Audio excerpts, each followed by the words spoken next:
Bienvenidas y bienvenidos alumnos de segundo año de la Escuela Secundaria Vicente Guerrero Saldaña. Bueno, es un honor para mí estar frente a ustedes a la distancia. Soy el profesor Pedro Joan Velázquez Huesca de la asignatura de Historia y esta semana, así como la otra, trabajaremos con temas de repaso de nuestra asignatura. Vamos a trabajar los temas que hemos analizado desde agosto a la fecha y estos videos, estas 2 semanas, tiene la intención de que repasemos esos temas y pues ustedes puedan reforzar esos aprendizajes que ustedes han venido realizando desde agosto. El primer tema con el que vamos a trabajar es el referente a la historia en sí, en definir cuál es el oficio del historiador. Posteriormente vamos a trabajar con la prehistoria en México y finalmente con las áreas culturales del México antiguo. Pues bien, comencemos entonces con el tema relacionado con la historia. ¿Cuál es el trabajo que realiza el historiador, el oficio del historiador? Para poder hablar de ello, es necesario primero, pues, definir qué es la historia. La historia es la ciencia social que tiene como objetivo el estudio del ser humano en el tiempo, es decir, cómo ha sido el avance del ser humano desde su existencia hasta nuestros días. ¿Ok? Entonces tenemos 2 palabras clave para entender qué es la historia. La primera palabra clave es ciencia. ¿Por qué la historia es ciencia? Bueno, la historia es ciencia porque sigue el método científico de resolver una hipótesis sobre algún hecho concreto en el pasado. ¿Qué quiere decir? Que toda la historia que hemos leído en libros, que hemos leído en artículos de revista, que ustedes tienen en su libro de texto que se llama Historia, ¿verdad? Todas esas narraciones, todos esos escritos que nosotros podemos leer en esos documentos, pues son producto de una investigación que siguió el método científico, es decir, el de realizarnos una pregunta sobre el pasado. ¿Sí? Los historiadores se hacen estas preguntas sobre algún hecho histórico, realizan una investigación siguiendo el método científico, basándose sobre todo en fuentes que ustedes ya las conocen, pero que las vamos a retomar un poco más adelante. Realiza el estudio y análisis de fuentes de la historia y a través de este análisis el historiador crea una interpretación histórica, es decir, crea un texto explicativo histórico. Entonces, por eso la historia es ciencia. ¿Por qué? Porque para poder realizar la interpretación del pasado es necesario realizar una investigación, seguir el método científico. Por eso la historia es ciencia. Pero la historia también es una ciencia social. ¿Por qué la historia es social?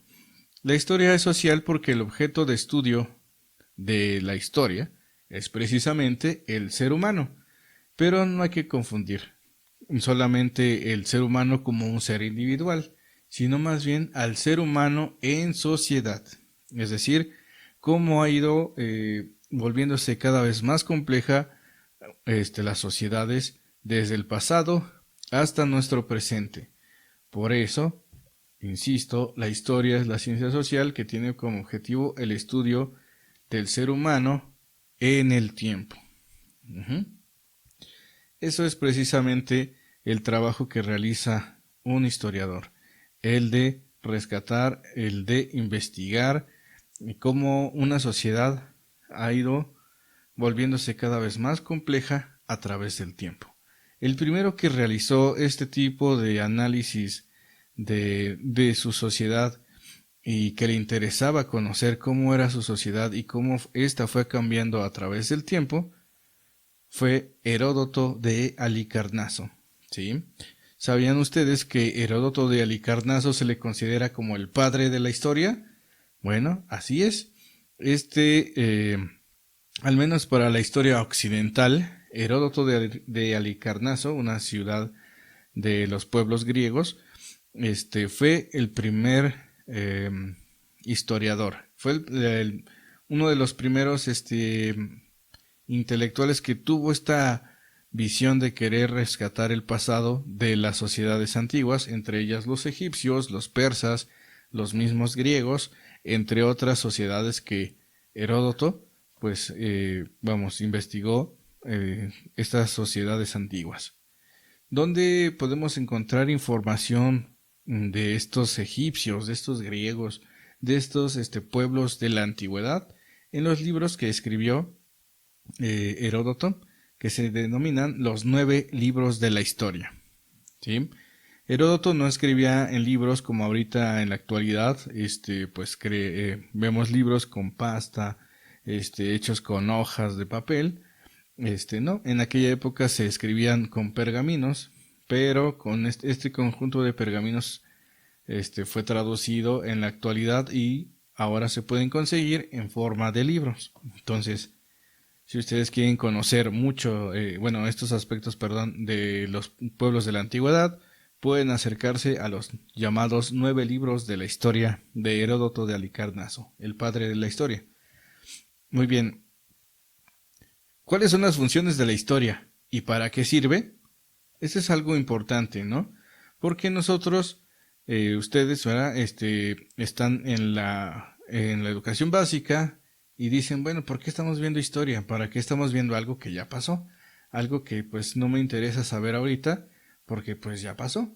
Bueno, sucede que la historia tiene una función importante en nuestra vida cotidiana. Y tiene más que nada, como vemos aquí, 1, 2, 3, 4 funciones importantes. No son las únicas, pero sí son las más relevantes. La primera función que tiene la historia es como enseñanza. La segunda es como forjadora de identidad nacional y cultural. La tercera sería una función como instrumento de dominio. Y la última como impulsadora del pensamiento crítico. Pero analicemos, ¿de qué estamos hablando? Cuando decimos que la historia es enseñanza, decimos que la historia es la maestra de la vida. ¿Sí? ¿Qué quiere decir? Que el estudio del pasado nos permitirá no caer en problemas que ya han sucedido. En otras palabras, algunos sucesos históricos nos sirven para no repetir los mismos errores del pasado. Nos brindan una lección para nuestro propio proceso histórico. Así es. De la historia podemos aprender entonces hechos que, como ustedes bien dicen, pues ya pasaron. Pero es necesario aprender de las lecciones de la historia. Un ejemplo importante lo sería la Primera y la Segunda Guerra Mundial. La lección que nos dejan estos dos enormes conflictos que causaron millones de pérdidas humanas, así como también pérdidas materiales, nos deja como enseñanza que la violencia, que la guerra, los conflictos no deberían de ser los medios para solucionar los problemas, sino que uno de los elementos importantes para poder resolver los problemas es el diálogo. Así es. Seríamos unos tontos si nosotros llegásemos a participar en una tercera guerra mundial, porque entonces, en realidad, no hemos aprendido nada de la historia. Y eso ya lo había señalado un gran pensador denominado Karl Marx. Aquel que no conoce su historia está condenado a repetirla. Así pues, la función de la historia, una de las funciones es ser didáctica, ser un medio para aprender de los errores del pasado y no volverlos a cometer. ¿Cuál es la otra función de la historia? Otra función de la historia es como forjadora de la identidad nacional y cultural. ¿Cómo sabes tú que eres mexicano y no de otra nación? Pues eso se debe a que tú formas parte de un proceso histórico que se llama Historia de México, que es precisamente lo que estamos viendo o hemos estado viendo a lo largo de este curso. así es. México en la actualidad es una sociedad pluricultural. No solamente forma parte una cultura la que domina en nuestro territorio, sino que nosotros estamos conformados por un mosaico de varias culturas que tienen una larga tradición, que tienen su origen en la época prehispánica, que tú excelentemente has analizado, has leído y has estudiado, y que en estos momentos o en videos posteriores vamos a analizar. Entonces, efectivamente, la historia nos brinda la oportunidad de definirnos a nosotros como mexicanos, y la historia en otros países pues les brinda, ¿verdad?, a cada nación su proceso para poder identificarse como miembros de una sociedad, de una nación. En ese sentido, la historia es la que proporciona a las personas el amor a su patria o cultura a la que pertenezca. Sin la historia, no podríamos conocer nuestro pasado como mexicanos y no nos identificaríamos como tales. Tampoco le permitiría a los pueblos originarios el reconocerse como un grupo indígena o etnia. Permite el establecimiento de costumbres y tradiciones.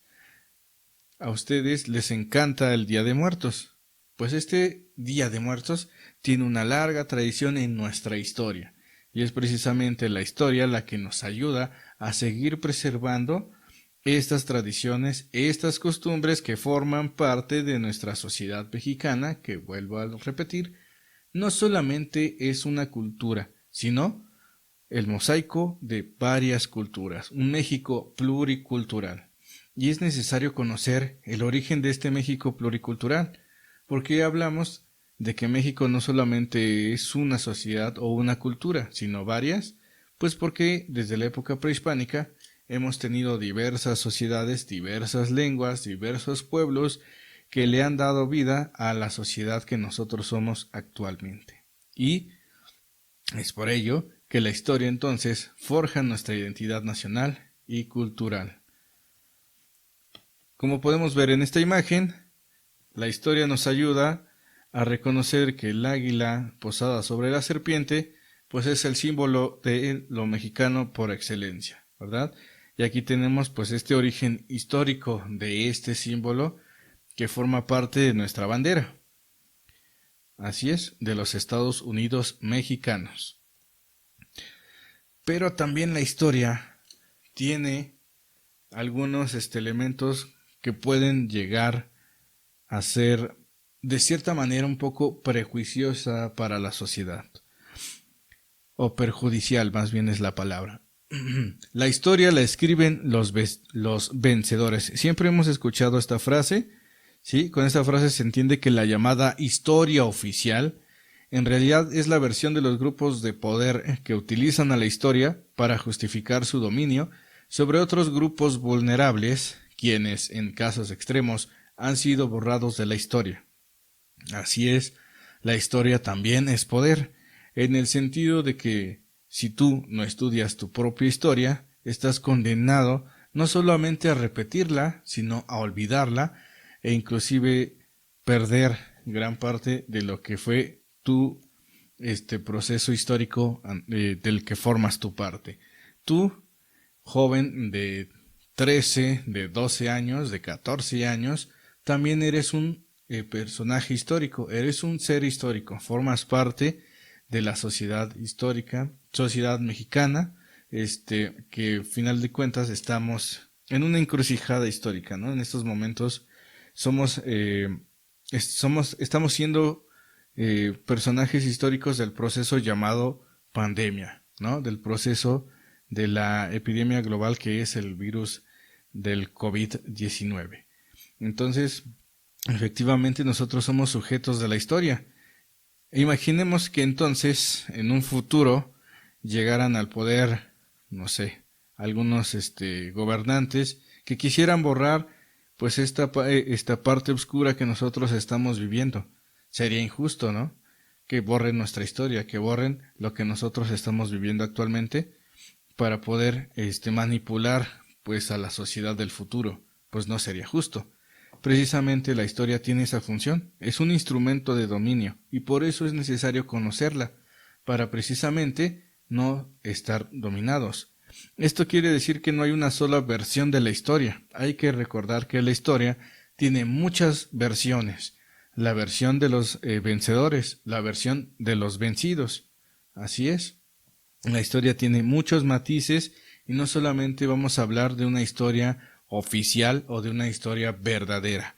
En realidad lo que existe es la interpretación del pasado que nosotros, ¿verdad?, la utilizamos para, vuelvo a repetir, para aprender de ella o para reconocer cuál ha sido nuestra cultura o nuestra historia. Entonces, también la historia puede ser un instrumento que utilizan los gobiernos para dominar o manipular, ¿verdad?, la mente de las demás personas. Entonces, la historia oficial no debe de ser la única versión. Siempre tenemos que buscar qué otras versiones hay de esa historia. Y precisamente la investigación, el método científico, es lo que nos ayudará a poder también obtener otras versiones de la historia. Entonces debemos buscar que la historia sea plural y con ella reconocer los procesos de aquellos que también han sido seres históricos, rescatarlos del olvido del tiempo. Esa es la función también del historiador. Rescatar a aquellos que a lo largo de la historia han participado activamente pero han sido olvidados. Y entonces dejar de lado que la historia sea un instrumento de dominio y que en realidad sea un instrumento de conocimiento para todos. Y es de aquí donde viene la función importante, la función social de la historia. Aquí tenemos un ejemplo de dos versiones de la historia, la versión española de la conquista de la Nueva España y la versión de los indígenas, la visión de los vencidos. Es un ejemplo de cómo no solamente hay una versión de la historia, sino la historia tiene varios matices, varias versiones. La función más importante de la historia es la función como impulsadora del pensamiento crítico. ¿Qué quiere decir? Que mientras más conozcamos nuestro pasado, más nosotros podemos buscar un mejor presente. Esta es la función más importante de la historia, pues le da una función social. El pensamiento crítico es el proceso que tiene el objetivo de brindarle a un individuo un panorama más completo de su realidad. ¿Sí? Le invita a reflexionar sobre su papel en el mundo, en su sociedad. También le brinda las herramientas para evitar ser sometido y no caer en una sola versión de la historia que ignora su función en el presente. El pensamiento crítico evita que el ser humano sea manipulado por grupos de poder. Y esta es la función más pura de la historia. Por eso tienes que saber de tu pasado. ¿Te gustaría que entonces otros manipularan la historia a su favor para desprestigiarte a ti? Pues no te gustaría eso, ¿verdad? Y por eso es necesario conocer la historia, hacerla nuestra no solamente memorizando, sino reflexionando. ¿Por qué sucedieron tales acciones? ¿Y qué llevaron a esos personajes históricos a realizar tales acciones? Esas es precisamente las preguntas que investiga un historiador y las realiza, volvemos a repetir, mediante una investigación de carácter científica. Entonces, como hemos visto hasta el momento, la historia tiene diversas funciones, pero qué bueno que nosotros podamos comprender que la historia también puede ayudarnos a reflexionar sobre nuestro pasado. Y no solamente sobre nuestro pasado, ayudar a mejorar nuestro presente y crear un mejor futuro. Y la única manera de lograr eso es dar el vistazo hacia el pasado, tomar lo mejor del pasado y con ello construir un mejor mundo.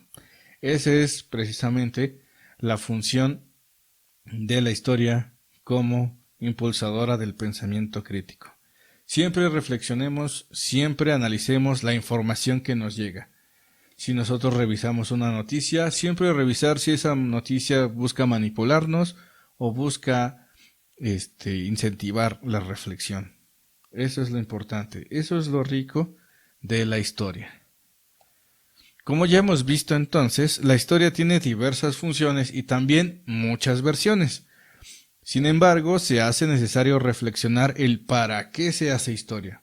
Para entender esta cuestión, es necesario conocer qué es la interpretación y cómo podemos llegar a establecer una sobre algún proceso que nos interese. Ya lo hemos dicho, la historia no solamente tiene una versión. Puede tener la versión que nosotros queramos construir, pero no solamente se va a construir mediante fantasías o mediante invenciones que no tengan un sustento, ¿verdad? Y este sustento se da a través del análisis o de la investigación histórica. La historia no busca la verdad. Esto quiere decir que jamás encontraremos una versión de la historia tal cual fue. Es decir, que todo lo que nosotros leemos en los libros de historia no es que sea mentira, sino es una interpretación del pasado. La historia no tiene un guión realmente escrito de las cosas tal y como fueron, porque realmente es muy difícil reconstruir lo que pasó anteriormente si no tuviéramos, de cierta manera, un registro tal cual de lo que hacemos. Y bueno, si ustedes no están de acuerdo con esto, solamente piensen en lo que ustedes realizaron el viernes de la semana pasada. Y si ustedes les pidieran que reconstruyeran todo lo que hicieron el viernes de la semana pasada antes de que despertaron hasta que se durmieron, verán que ustedes estarían realizando una interpretación de ese día, mas no estarían recordando realmente lo que hicieron ese día. Así precisamente sucede con la historia. Con la historia no estamos buscando entonces una versión real, verdadera de lo que fue la historia. Lo que estamos buscando es una versión que ayude a nuestro presente a ser una mejor sociedad. ¿Sí? No es necesario porque lo que nos interesa de la historia es más bien comprender por qué sucedieron algunos hechos y cómo estos motivaron a ciertas personas a actuar como actuaron. Se le denomina interpretación histórica a la versión de la historia construida por el análisis de las diferentes versiones de algún suceso que tienen interés en el presente. En otras palabras, la interpretación histórica es el ejercicio del pensamiento crítico que hacen las personas sobre su pasado o algún suceso histórico.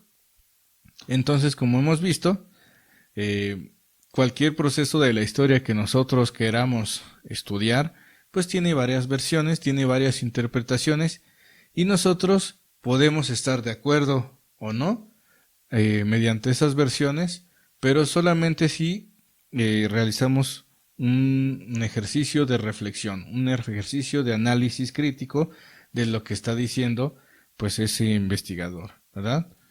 Un ejemplo de interpretación histórica es lo referente a la versión extendida en el siglo XX sobre Cristóbal Colón como el descubridor de América. En el siglo XXI esta versión ha cambiado, pues no se considera a Colón y su tripulación como los primeros europeos en llegar al continente americano, sino más bien los vikingos 4 siglos antes. ¿Sí? Tampoco se le considera descubridor, pues el continente ya existía.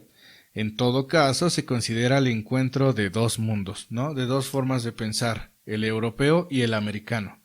Aunque en realidad también, si se hace esta revisión histórica, podemos encontrar que inclusive no nada más fueron de dos mundos, sino también del mundo africano, a través de estos esclavos africanos que llegaron con los españoles, y también recordar que en América no solamente existía una forma de pensar uniforme en todo el continente, sino que no son los mismos los indígenas de Sudamérica a los indígenas de Mesoamérica. Y dentro de Mesoamérica pues también tenemos infinidad de lenguas, culturas y formas de pensar. ¿Ven cómo se hace cada vez más compleja la historia? Y eso es precisamente lo que hace que el trabajo del historiador sea enriquecedor.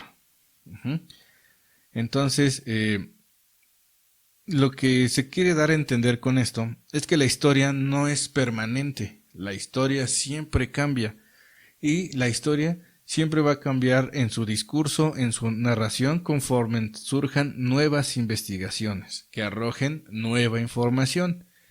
Entonces, si en un futuro nosotros nos encontramos con otra versión de la historia, pues no es que la que yo haya dado o la que hayan dado los maestros anteriormente esté mal, sino que simplemente está sometida al paso del tiempo. Y al pasar el tiempo, la interpretación sobre algún suceso o sobre algún hecho histórico cambia. Pregúntenle a sus papás, por ejemplo, si Plutón es un planeta. Este es otro ejemplo de interpretación histórica. En la actualidad sabemos que Plutón no es un planeta, es un planetoide. Quizás en un futuro existan formas para definir lo que es un planeta y a lo mejor Plutón vuelva a ser un planeta. En lo que se quiere entender entonces es que con la historia muchos conceptos, muchas ideas van cambiando y siempre hay que estar a la vanguardia. Siempre hay que entonces estar leyendo. Si no leemos, siempre nos vamos a quedar con una sola interpretación de lo que es de la información, ¿no? Del conocimiento. Y nosotros siempre tenemos que estar al 100, al día. Y la única forma de hacerlo es a través de la lectura. Y aquí tenemos un ejemplo pues de estos primeros viajes que realizaron europeos a nuestro continente en los años 900. O sea, cinco siglos antes de que llegase Cristóbal Colón y su tripulación a América. Los hechos y procesos históricos. Eso es lo que estudia el historiador, los hechos históricos. ¿Pero qué es un hecho histórico?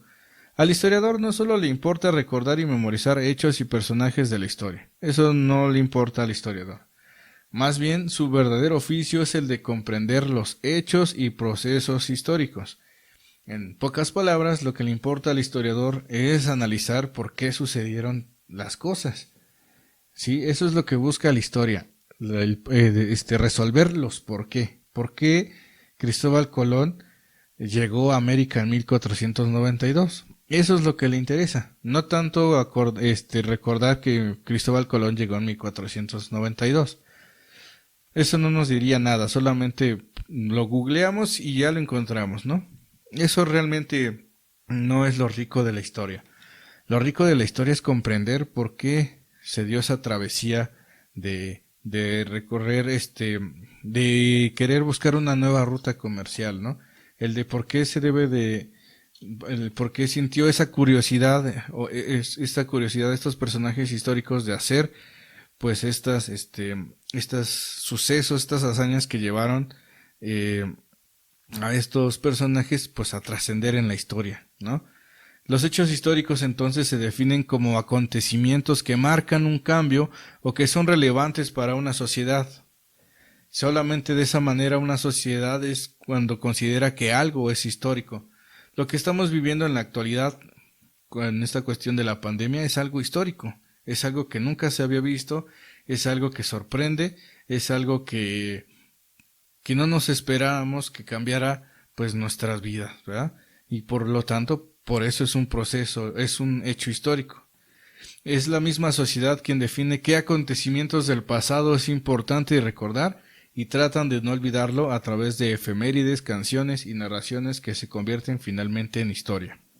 Entonces, esto es lo que estudia el historiador, los hechos históricos, pero no los hechos históricos solo porque sí, sino comprender por qué sucedieron esos hechos y procesos históricos. Entonces definamos primero hecho histórico, ya dijimos. Es un acontecimiento que marca un cambio que son relevantes para una sociedad. ¿Ok? Los hechos históricos siempre son de corta duración y marcan los sucesos ocurridos en el pasado. Es decir, que si nosotros hacemos una línea del tiempo, todo lo que vemos en las líneas son hechos históricos, son momentos que han marcado a la historia de la humanidad. Si tomamos nuestra vida como punto de referencia, los hechos históricos serían todos aquellos momentos que consideramos importantes en nuestra existencia, como nuestro nacimiento, nuestro primer día de escuela, nuestro primer beso, nuestro momento más triste, el más feliz, etc. En el caso de la historia son ejemplos de hechos históricos, el grito de Dolores, la rendición de Cuauhtémoc, la llegada del primer virrey a Nueva España, etc. Es decir, estamos hablando de momentos, acontecimientos exactos, que tienen una fecha y un momento en el que ocurrieron. ¿Okay? Esos son los hechos históricos, son de corta duración. Ahora, ¿qué es un proceso histórico? Un proceso histórico es un periodo de tiempo formado por una sucesión de hechos históricos que están relacionados entre sí. Dichos procesos marcan una época y definen las características sociales, políticas, económicas y culturales de una sociedad. ¿Ok? Un proceso histórico entonces tiene una mayor duración. Puede ser corta, mediana o de larga duración. Esos son los llamados procesos históricos. Pueden ser de mediana, que duren décadas, de larga duración, que duren siglos e incluso milenios. En historia pueden denominarse épocas o periodos. Entonces, cuando nosotros hablamos de la época prehispánica, estamos hablando de un proceso histórico que tiene varios hechos históricos. ¿Sí quedamos claro? Ahora, otro ejemplo de proceso histórico es la conquista. La conquista es un proceso histórico que duró de 1519 a 1521, pero que dentro de ellos tiene varios hechos históricos. La llegada de Cortés a Veracruz, la entrada de Cortés y su ejército a Tlaxcala, la entrada de Cortés y su ejército a la ciudad de México Tenochtitlan, la conquista o rendición de Cuauhtémoc, etcétera, ¿sí? ¿Sí se entiende entonces esta cuestión de proceso y hecho histórico? El proceso histórico pues es la sucesión de hechos históricos, y los hechos históricos son acontecimientos que marcan la historia o que marcan a una sociedad, ¿sí? Considera a la sociedad que es importante recordar y siempre tomarla en cuenta. Entonces, para definir o concluir esta cuestión, entonces cuando decimos el proceso histórico de tal, nos estamos refiriendo que estamos aprendiendo vamos a ver una serie de hechos históricos que nos va a llevar a este proceso histórico. Por ejemplo, procesos históricos de larga duración. A nosotros nos gusta alimentarnos de maíz. El cultivo del maíz es un proceso histórico que lleva miles de años en nuestro territorio. Los prehispánicos ya lo hacían. En la Nueva España se seguía utilizando o se seguía sembrando maíz, y en la actualidad seguimos sembrando y consumiendo maíz. Entonces, es un proceso histórico de larga duración. ¿Sí me explico? Entonces, proceso histórico tiene una mayor duración.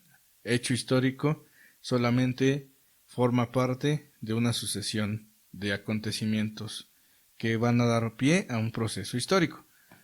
Y va a haber otro, en Historia de México, los ejemplos de procesos históricos son la época prehispánica, la época colonial, periodo independiente, porfiriato y el México moderno, que es el proceso histórico que nosotros estamos viviendo en la actualidad. E incluso también estamos viviendo otro proceso histórico que es el de la democratización, ¿no? La búsqueda de la participación ciudadana en la política, cosa que pues no se ha dado todavía, pero que vamos en camino a ese proceso. En ese proceso de democratización han habido varios hechos históricos que nos han marcado para que nosotros podamos formar parte de ese proceso histórico. De esta manera, un proceso histórico se conforma entonces de hechos históricos. Así, para pronto, ¿verdad?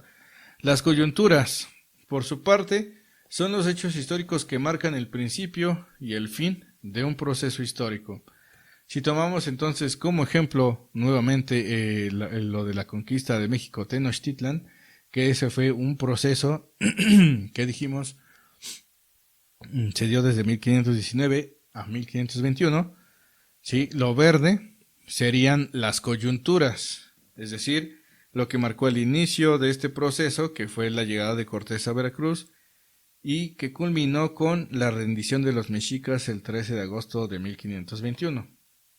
Dentro de esos dos hechos históricos ocurrieron varios hechos históricos, como los estamos viendo aquí, de color rojo, la matanza de Cholula, los españoles que llegan a Tenochtitlan en todo 1519, 1520 la matanza del Templo Mayor, la batalla de la Noche Triste, donde los mexicas logran vencer a los españoles y a sus aliados indígenas, los españoles que sitian Tenochtitlan para finalmente conquistar la ciudad de México Tenochtitlan. Este es un ejemplo entonces. El proceso va de azul, conquista de México Tenochtitlan, ¿ah?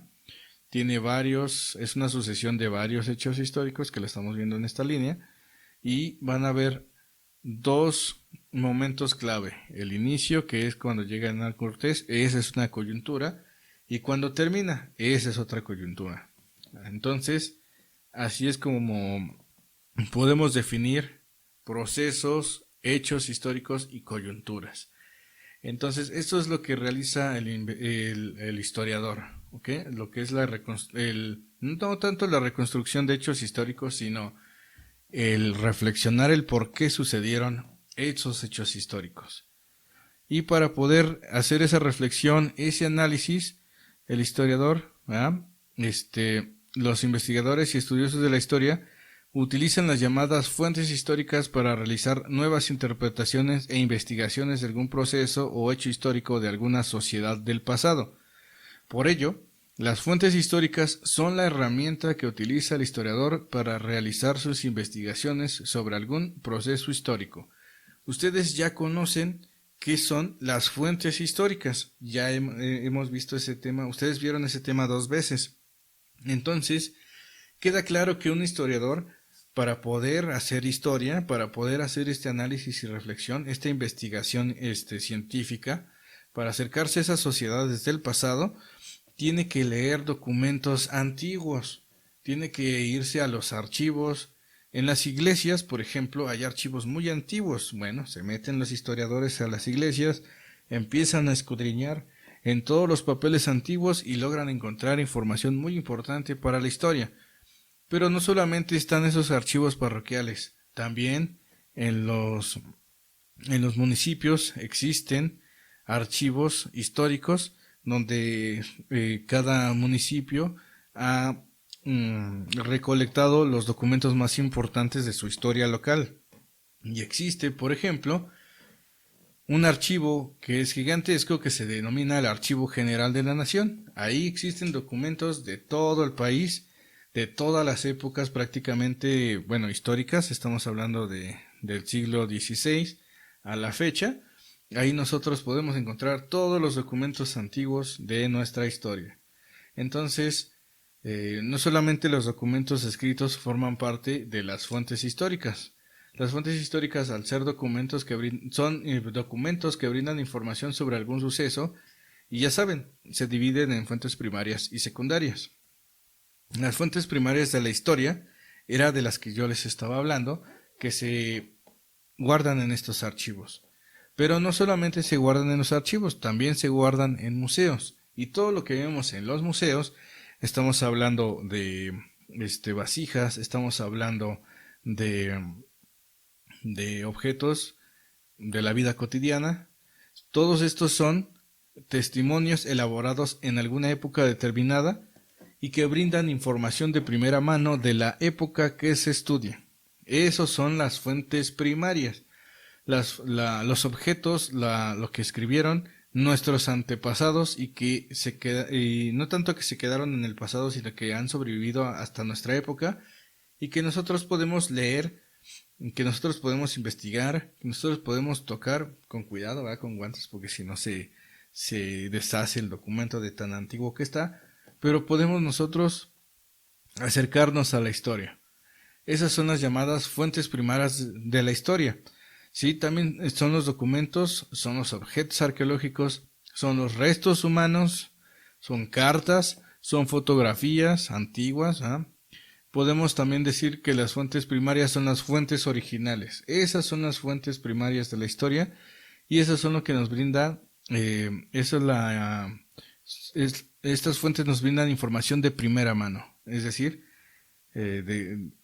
estamos viendo el pasado, lo estamos viendo, lo estamos tocando, lo estamos observando tangiblemente el pasado tal cual lo construyeron nuestros antepasados. Así es. ¿Y cuáles son las características de las fuentes primarias de la historia? Bueno, pueden ser escritas, como ya dijimos, documentos, cartas, poemas, etcétera. Esas son las fuentes primarias escritas. Fuentes primarias gráficas son las pinturas, fotografías, códices. Códices son estos libros en forma de acordeón que se extienden, ¿verdad? Los vamos a ir viendo, cuando veamos Mesoamérica, vamos a ver los códices, no hay ningún problema. Pero todos estos son documentos que se hicieron en aquella época, que nosotros deseamos estudiar. Podemos nosotros, pues no tanto ir al museo, ¿verdad? A sacarlo. En un momento les digo cómo podemos consultar fuentes primarias. También hay fuentes primarias orales, lo que platican las personas que vivieron el hecho histórico. Un ejemplo de las fuentes primarias orales serían por ejemplo, las personas que participaron en la Revolución Mexicana todavía vivían por ahí de 1980, 1990, todavía había sobrevivientes de la Revolución Mexicana. Muchas personas empezaron a grabar a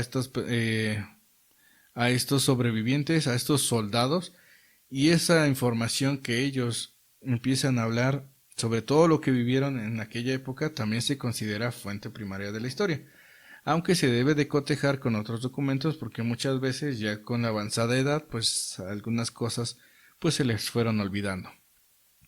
Entonces pertenecen a la época de estudio que se estudia, ¿sí? Por ejemplo, si estudias la época prehispánica, una fuente primaria sería una vasija maya, ¿no? Si tú estudiaste los mayas, pues debiste haber acercado a las estelas mayas, a la cerámica maya, etcétera. Y también las fuentes primarias son únicas, por lo que deben de ser resguardadas en museos y bibliotecas para su conservación. O sea, que de estas no hay copias, y si hay copias, pues no se consideran fuentes primarias, son copia fiel de la fuente primaria, son fuentes primarias por la información que dan, pero pues no son el documento tal cual, ¿sí? El documento original. Todo eso se denomina entonces fuentes primarias.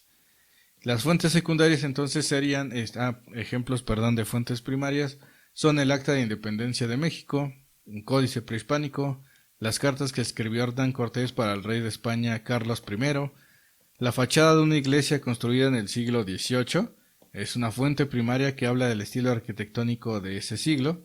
Es decir, que la iglesia que ustedes tienen en su plaza principal, esa iglesia que ustedes ven todos los días, es una fuente primaria que habla sobre, en este caso, sobre la arquitectura barroca del siglo XVII, ya cuando el barroco estaba saliendo. Siglo XVIII, perdón. Un entierro humano de la época de la prehistoria que nos brinda información sobre aquella época, los relatos de las personas que vivieron un suceso histórico. Todos estos son ejemplos de fuentes primarias de la historia. Sí, aquí tenemos imágenes de las fuentes primarias, los códices, entierros, estelas de piedra, esta obra escrita en el siglo XVI por un español, un conquistador español, esta vasija, esta fotografía de 1968 que aquí retrata lo que es la represión por parte de los soldados a los estudiantes de 1968 en Tlatelolco.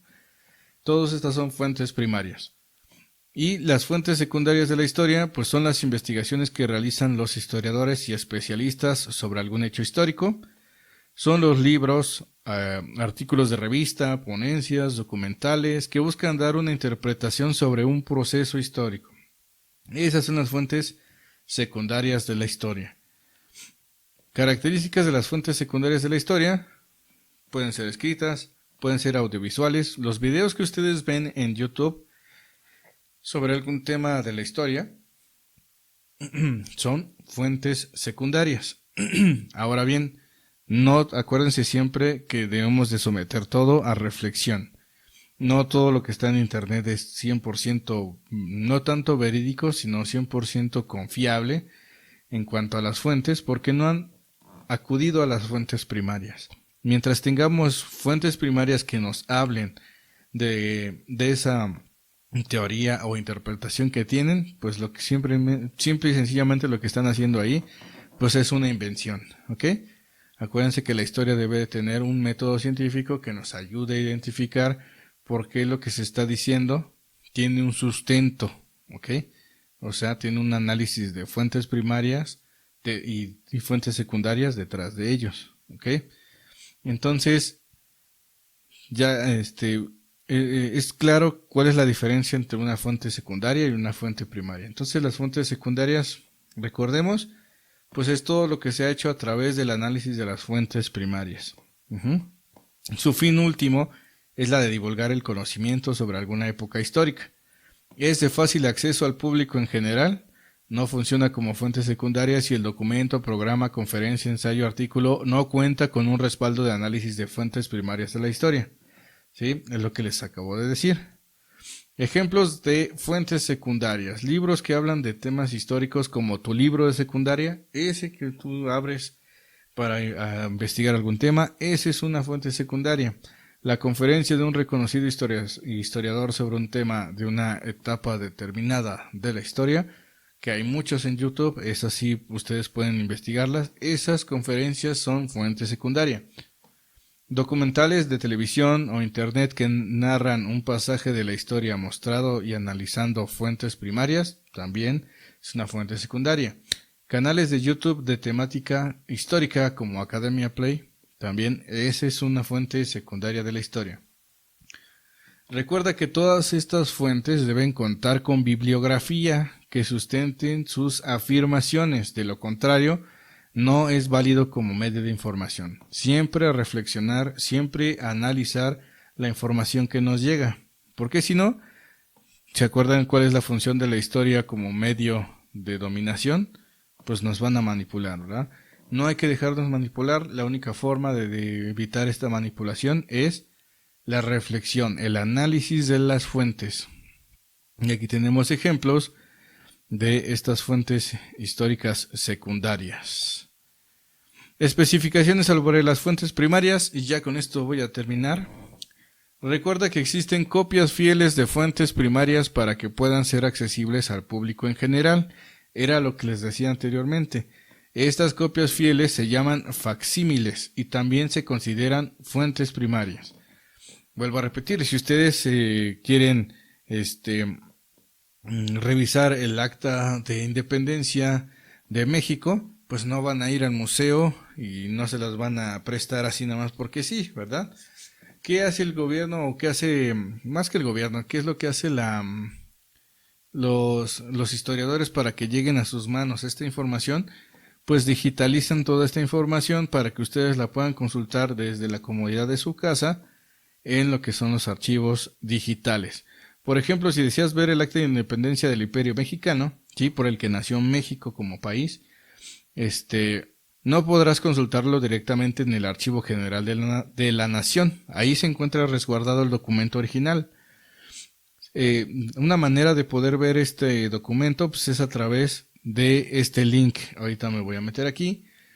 Pero aquí la conclusión es que una copia fiel de un documento de una fuente primaria también se considera fuente primaria.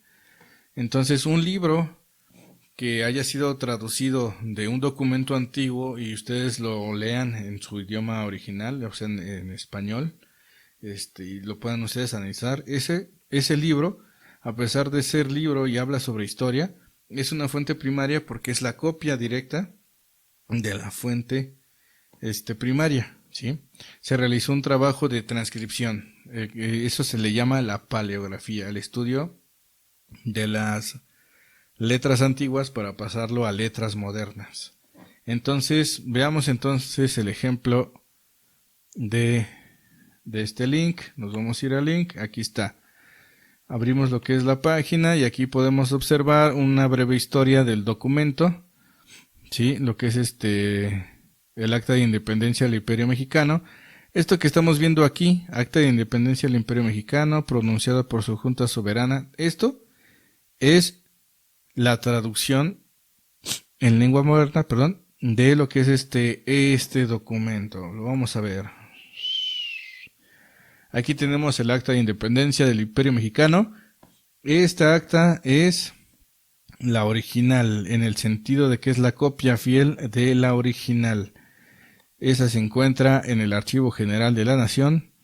Vean ustedes aquí el tipo de letra antigua, Acta de Independencia del Imperio Mexicano, pronunciada por su Junta Soberana congregada en la capital de el 28 de septiembre de 1824. Y acá arriba tenemos la traducción paleográfica, vean. Entonces, como el historiador tiene que traducir todas estas letras antiguas a letras modernas para que dé coherencia a lo que se está diciendo, ¿verdad? Porque muchas veces no se entiende lo que dicen algunos documentos antiguos, y para que sea visible para todos se hace esta traducción, o sea, esta paleografía. Vean entonces aquí, este es el acta. No tuve que ir hasta el museo, hasta el archivo general para tomarle una foto directamente y presentárselas. Aquí está, la podemos consultar cuando queramos, las veces que queramos. Y aquí están las firmas de todos los que dieron origen a nuestro país, ¿verdad? Los que firmaron el acta de independencia. Y entre esos vemos la firma de Agustín de Iturbide. Aquí la tenemos de este lado. Y otros también que participaron en nuestra acta de independencia. Entonces, documentos como esos pueden ustedes analizarlos sin necesidad de salir. Esta es una fuente primaria. Y bueno, con esto estaríamos terminando la primera clase de repaso. Un gusto estar con ustedes a la distancia, y pues nos vemos en la siguiente sesión. Recuerden que tienen que contestar las primeras 10 preguntas de lo que es este documento del tema de la historia. Todo lo que acabamos de ver, de repasar, viene aquí en estas 10 preguntas. Ustedes respóndanlas conforme a lo que vivieron y analizaron en el video. Nos vemos hasta la próxima en el siguiente video sobre la prehistoria en México. Muchas gracias por su atención.